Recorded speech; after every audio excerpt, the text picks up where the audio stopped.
The new idea from Trump's deportation czar is a deportation hotline. Hello? I saw someone making authentic tacos. I think maybe they might be here illegally. Quick, please show up. That's the type of phone call that this deportation hotline is going to be just riddled with. NBC News has an article. Trump administration will close down the Darien Gap, according to Tom Homan. And buried here is a paragraph about creating a hotline that people can call. We have a clip of the interview. Let's take a listen to it. We'll take steps to secure the border. President-elect Trump's incoming border czar Tom Homan tells us mass deportation will include workplace roundups. Are we talking around Inauguration Day, even on Inauguration Day? I'm not going to forecast what we're doing and where we're doing it, but you can count on worksite enforcement coming back. ICE agents have told us they prioritize arresting undocumented immigrants with criminal records. Critics have asked, what about undocumented family members? Will there be collateral arrests? Yes. It's not okay to be in this country illegally. Homan's also working on creating a hotline where Americans can report undocumented immigrants who've committed a crime. Now, of course, they love to say the focus will be, the priority is going to be undocumented immigrants who have committed crimes. But this is a rhetorical game they play. And as Tom Homan just said in this interview, simply being here is the crime.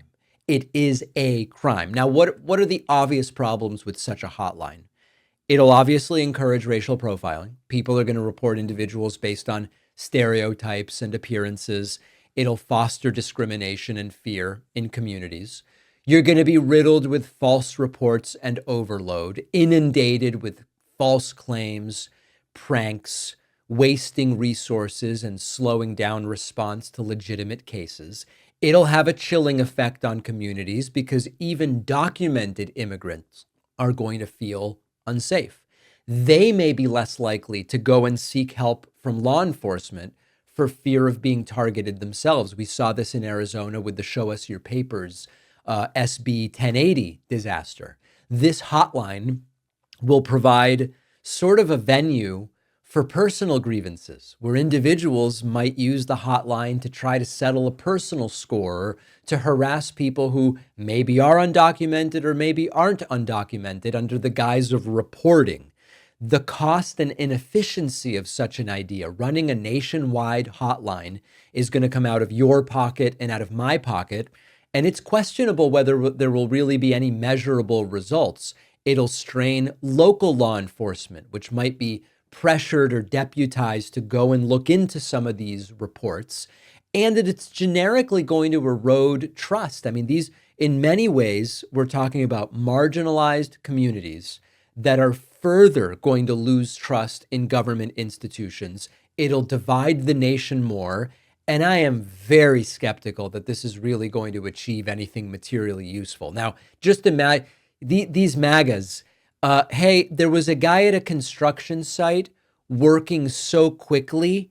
I'm sure it's because he's undocumented. You've got to go and check that out. Or there's a group of people speaking Spanish at the park. I'm calling in to report.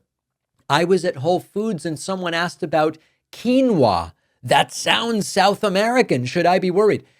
It's going to be a mess. It's going to be a complete and total mess. And as is often the case with many of these things, our best hope is that they just don't get around to it, that at the end of the day, they don't really do it because it's a complete and total recipe for disaster.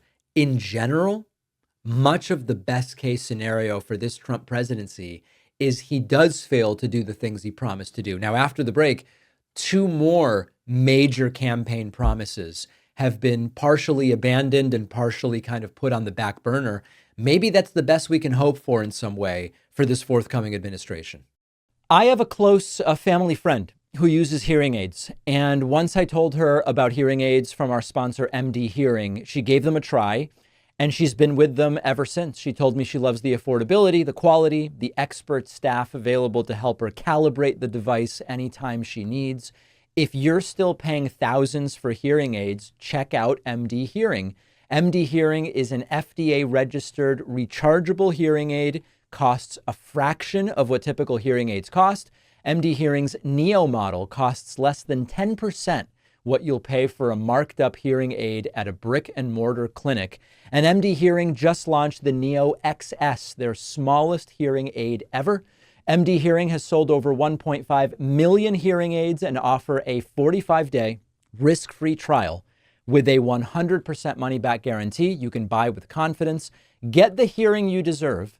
Go to shopmdhearing.com and use code PACMAN to get a pair of hearing aids for just $297.